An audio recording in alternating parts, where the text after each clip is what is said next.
अगर हमने वोट दिया है तो मैं अपने नौजवानों से, किसानों से और आम लोगों को कहूंगा कि उतनी हमारी जिम्मेदारी बनती है कि वोट को हम बचाएं। अगर वोट नहीं गिना जाएगा तो लोकतंत्र कहां जाएगा? और ये लोकतंत्र की आखिरी लड़ाई है। मैंने कई बार कहा कि उत्तर प्रदेश का चुनाव लोकतंत्र की आखिरी लड़ाई है। इसके बाद तो जनता को क्रांति करनी पड़ेगी, तभी बदलाव आएगा। देश की सच्चाई, सच छुपने नहीं देंगे। न स्याही के दुश्मन न सफेदी के दोस्त, न स्याही के दुश्मन न सफेदी के दोस्त। मेरा काम है आईना दिखाना, दिखा देते हैं। आदाब, मैं हूं हाफिज गुलाम सरवर और आप देख रहे हैं देश की सच्चाई। पता है एग्जिट पोल का तमाशा, एग्जिट पोल ऑपरेशन तो मेरा चल ही रहा था, लेकिन इसी बीच एक बहुत बड़ी खबर आ गई। खबर इतनी बड़ी है कि आप तक पहुंचाना बहुत ही जरूरी है। और वो खबर यह है कि लखनऊ में उत्तर प्रदेश के पूर्व मुख्यमंत्री और समाजवादी पार्टी के राष्ट्रीय अध्यक्ष और उनके गठबंधन के सभी नेताओं ने प्रेस कॉन्फ्रेंस किया। क्यों किया प्रेस कॉन्फ्रेंस, वो भी आपको बताऊंगा। लेकिन कहा क्या प्रेस कॉन्फ्रेंस में, यह जानना ज्यादा जरूरी है। क्यों किया ये तो आप समझ गए होंगे। ईवीएम घोटाले पर जबरदस्त संग्राम छिड़ा हुआ है। और क्यों नहीं संग्राम छिड़े, जब ईवीएम को ले जाते और लाते कई राउंड पकड़ लिया गया और एक जगह नहीं कई विधानसभाओं में पकड़ लिया गया और कई तस्वीरें वायरल हुई। लेकिन साहब आप तक शायद इसलिए नहीं पहुंच पाया कि ये सारी तस्वीरें सोशल मीडिया तक सीमित रही और उसके रीच को भी कम करने का प्रयास किया गया आईटी सेल की तरफ से। लेकिन वो मीडिया जिसे आप गोदी मीडिया कहते हैं, हालांकि मैं नहीं कहता हूं, लेकिन आप कहते हैं गोदी मीडिया, वो मीडिया जिसे आप बिकाऊ मीडिया कहते हैं, वो मीडिया जिसे आप पेड मीडिया कहते हैं, यानी पहले पैसा दो फिर न्यूज लो, उस मीडिया ने लोकतंत्र के इस महापर्व को कलंकित कर दिया। लोकतंत्र में मत और मताधिकार एक महत्वपूर्ण चीज है और उसमें ईवीएम का एक महत्वपूर्ण रोल है, भूमिका है। और ईवीएम के खुले तौर पर हेरा फेरी हो रही हो और पकड़ा गया हो और उसको न्यूज ना बनाया जाना, इस बात की ओर इशारा करता है कि ये सारे चैनल वाले कहीं ना कहीं या तो दबाव में है या फिर कहीं ना कहीं इसका मसला चल रहा है। इसलिए कि आप देखें, ये मैं नहीं कह रहा हूं, अभी प्रेस कॉन्फ्रेंस में लाइव तस्वीर दिखाई गई और सुहेलदेव समाज पार्टी, जिसको सुभाषपा आप कहते हैं, सुभाषपा के राष्ट्रीय अध्यक्ष ओम प्रकाश राजभर ने कहा कि 3 गाड़ी थी, 2 जान बचाकर भाग गई, 1 गाड़ी को पकड़ लिया, उसका 4 टायर पंक्चर कर दिया और गाड़ी को वहीं खड़ा कर दिया हूं।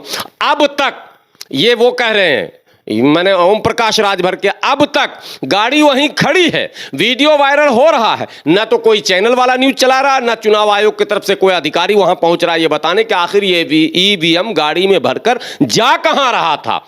मुद्दा तो बहुत बड़ा है। अखिलेश यादव ने तो पत्रकार वार्ता के समय साफ शब्दों में इशारा किया कि लोकतंत्र का यह आखिरी चुनाव है और यदि इस चुनाव में लोकतंत्र कलंकित हुआ तो लोकतंत्र को बचाने की एक बड़ी लड़ाई लड़नी पड़ेगी। आप समझ रहे हैं, शब्दों को समझे। चुनाव आयोग को भी अखिलेश यादव की इन बातों को सुनना चाहिए। अखिलेश यादव प्रेस कॉन्फ्रेंस में बातें कम कर रहे थे और प्रत्यक्ष रूप से धमकी ज्यादा दे रहे थे। और धमकी इसलिए दे रहे थे कि अखिलेश यादव बार बार कह रहे थे कि चुनाव आयोग जो कि एक निष्पक्ष संस्थान है, इंडिपेंडेंस उसे किया गया है, वो एक स्वतंत्र और स्वायत्ता प्राप्त संगठन है, फिर वो जानबूझकर सरकार के दबाव में या यूं कहें भारतीय जनता पार्टी के दबाव में क्यों काम कर रही है। क्या मजबूरी है कि सारे अफसरान, कमिश्नर और डीएम और एसपी महोदय सबको कटघरे में खड़ा किया जा रहा है, लेकिन कोई भी सफाई देने सामने नहीं आ रहे हैं? ये भी एक सवाल है। लेकिन उससे भी बड़ा सवाल है कि जब वोट देने वाला स्वयं कह रहा कि हमने वोट दिया और फिर अगर वहां से प्रत्याशी नहीं जीत रहा है तो सवाल तो अपने आप बन ही जाएगा। तमाम मतदाताओं का सर्वे करने के बाद साफ यह कहा जा सकता है कि समाजवादी पार्टी पूरी तरह से कंटेस्ट में है, छोटे मोटे कंटेस्ट में नहीं है, पूरी तरह से कंटेस्ट में है। और भारतीय जनता पार्टी डिफेंस के और बचाव के मुद्रा में पूरे चुनाव में रही है। यही कारण है कि भारतीय जनता पार्टी ने आजम खान, मुख्तार अंसारी, अतीक अहमद और क्या कहते हैं, कैराना के नाहिद हसन और सहारनपुर के वो दिग्गज नेता, इन सबों का नाम लगातार लेती रही है। आपको याद होगा वो तस्वीर, आपको आपकी निगाहों में होगा, जब गृह मंत्री अमित शाह निजाम का अर्थ बता रहे थे और एन फॉर आजम खान बता रहे थे, ये भी आप समझ रहे होंगे। और वो भी याद होगा जब योगी आदित्यनाथ मुख्यमंत्री उत्तर प्रदेश कह रहे थे कि बुलडोजर का ऑर्डर कर दिया हूं, यानी अप्रत्यक्ष रूप से लोगों को धमका रहे थे कि यदि वोट नहीं दिया तो बुलडोजर चला दूंगा। और आपको बता दूं कि लखनऊ के अंदर एक झुग्गी बस्ती में भारतीय जनता पार्टी के मौजूदा विधायक वोट मांगते समय साफ शब्दों में ये कहते हुए सुने गए कि यदि वोट नहीं मिला तो इस झुग्गी पर बुलडोजर चला दूंगा। यानी पूरे चुनाव में बुलडोजर और मुस्लिम वो जो कथित तौर पर किसी न किसी मुकदमे में बंद हैं, जो दुनिया जानती है, देश की बड़ी आबादी इस बात को मानती है कि आजम खान जिस पर बकरी चोरी, मुर्गी चोरी, किताब चोरी, भैंस चोरी और ना जाने क्या क्या इस तरह के चोरियों का आरोप, 100 मुकदमे आजम खान पर लगे हुए हैं। तो इतना तो समझना एक आसान काम है कि 100 मुकदमे में बकरी और मुर्गी, आजम खान जिसके नौकर के नौकर भी मुर्गी और बकरी को नहीं चरा सकते, न चरा सकते न चुरा सकते, फिर आजम खान भला मुर्गी और बकरी कैसे चुरा सकते हैं? तो ये एक महत्वपूर्ण सवाल है, महत्वपूर्ण विषय है, जिस पर प्रेस वार्ता अभी अखिलेश यादव और सुभाषपा के प्रमुख ओम प्रकाश राजभर ने किया और साफ शब्दों में दोनों नेताओं ने चुनाव आयोग को ये सलाह दी कि अभी भी समय है कि आप लोकतंत्र को बचाने के लिए आगे आएं, अन्यथा 10 मार्च को यदि परिणाम उनके आशा के मुताबिक नहीं आएगा तो संघर्ष और क्या कहते हैं, आंदोलन की शुरुआत होगी। ये अखिलेश यादव के शब्दों में झलक रहे थे। अखिलेश यादव बार बार ये कह रहे थे कि ये लोकतंत्र का यह आखिरी चुनाव है। यदि सरकार ने लोकतंत्र का मजाक उड़ाया, यदि चुनाव आयोग ने लोकतंत्र का मजाक उड़ाया तो उसे बचाने के लिए सड़कों पर उतरना पड़ेगा। बहुत गंभीर शब्द हैं, अर्थपूर्ण शब्द हैं और इसके अर्थ को हम समझते हैं कि हम लोगों से ज़्यादा चुनाव आयोग और मौजूदा सरकार समझ रही होगी।